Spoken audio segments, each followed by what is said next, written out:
በነገሮች እርግጠኛ ስላልሆንኩኝ ነው ማለት አይደለም።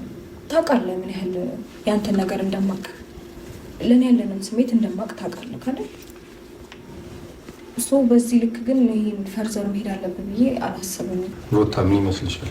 አሁን ይሄ ወደ ቤተሰቦች ሳይድ በፊት አንቺ ላይ የመጣ ነው ስለሚወድሽ፣ ስለሚያፈቅርሽ፣ ስለሚያከብርሽ ነው እንጂ ቤተሰቦች ጋር ብንሄድ ኖሮ እንደሚቀበሉት እሺ እንደሚሉት እርግጠኛ ነኝ። ገብቶሻል? እና ወደ አንቺ የመጣሉ መጀመሪያ የአንቺን ፈቃደኝነት ለመጠየቅ ነው እንጂ አይደለም። ሰው ቀርቶ ሳር ቅጠሉ ያውቃል። የማይዋሽ ነገር ነው። በጣም ጥሩ ሰው ነው። በጣም መልካም ሰው ነው።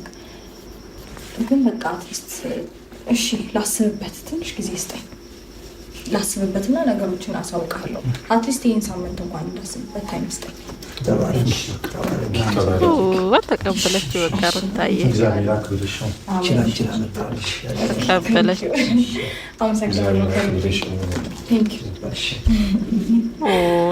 ደስ ይላል የምር። አዲስ አማቻችን ጋይስ ደስ ይላል የምር። አዲሱ አማቻችን ደስታችን። ሩታዬ ግን ይመችሽ፣ ጌታን ይመችሽ። ደግ አደረገች እንዴ! ማን ተደስቶ ማን ያለቅሳል? የምሬ ነው የምላችሁ ፋሚሊ አይደል እንዴ?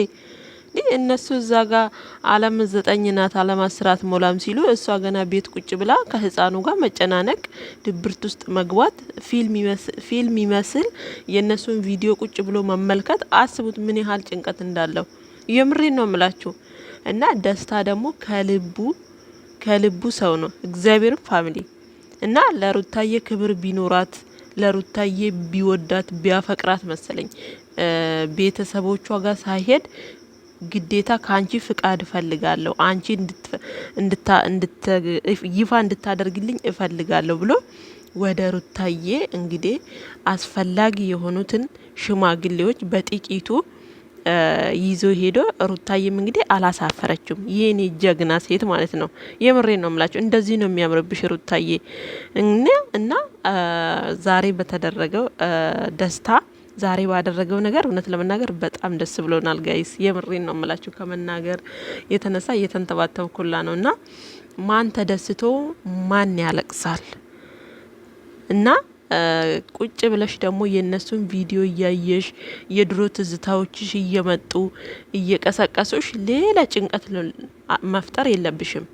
በቃ እዛ ጋር እነሱም የራሳቸውን ላይፍ ሲቀጩ፣ አንቺም እዚህ ጋር የራስሽን ላይፍ ማሳየት አለብሽ። ማን ከማን ያንሳል ነው ነገሩ አይደል እንዴ ጋይስ? የምሬ ነው የምላችሁና ሩታዬ እንግዲህ ዛሬ በጣም ደስ ብሏታል። ደስታም እንግዲህ በጣም ጥሩ ልጅ እንደሆነ፣ ጀግና እንደሆነ ጀግንነቱን በይፋ አሳይቷል። የምሬን ነው የምላችሁና ያዝልቅላችሁ። የምሬን ነው የምልሽ ሩታዬ፣ ደስታሽን ነው የምንፈልገው። በግራም ሆነ በቀኝ ደስታሽን ነው የምንፈልገውና ከዚህ በላይ ደግሞ ስቀሽ ተጫውተሽ በቃ ሳቂታ ይሁንሽ እንድትመጪልን ተስፋ አለን ማለት ነው። ወዶችዬ ለዚህ ቤት አዲስ ከሆናችሁ ቻናሌን ሰብስክራይብ አድርጉ። ባይ ባይ።